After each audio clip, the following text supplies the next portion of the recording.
நண்பர்களே, முக்களவை பொடி அப்படிங்கிற ஒரு பொடியை எப்படி தயாரிக்கிறது, அதனுடைய நன்மை என்ன அப்படிங்கிறத கோவை ஜெயந்தி அவர்கள், திருமதி ஜெயந்தி அவர்கள் உங்களுக்கு இப்போது 3 நிமிஷத்தில் கற்றுக் கொடுக்க இருக்கிறாங்க. பாருங்கள், நீங்களே வீட்டில் செய்யுங்க. இனிமேல் நம்ம பொருளை நாமளே தயாரிக்கணும். இப்படிக்கு ஹீலர் பாஸ்கர்.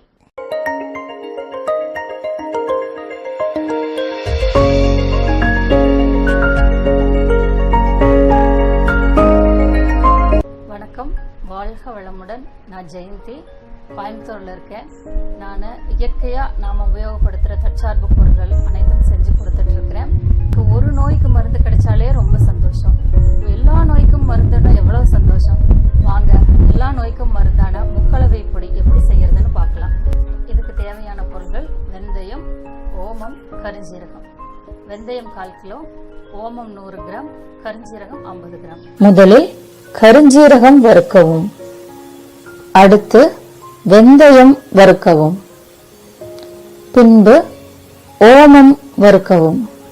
வறுத்த பொருட்களை நன்கு ஆற வைத்து மிக்சியில் அரைக்கவும். இப்போது முக்களவை பொடி ரெடி.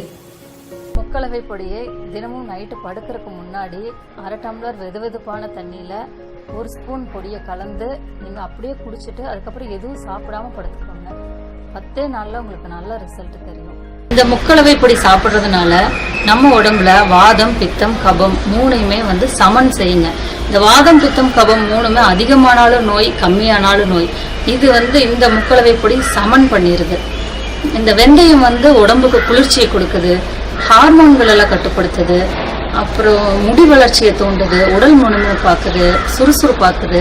இந்த கருஞ்சீரகம் கபத்தை எல்லாம் சரி பண்ணுங்க. நுரையீரல் பிரச்சனைகள் அத்தனையுமே கருஞ்சீரகம் சரி பண்ணும்.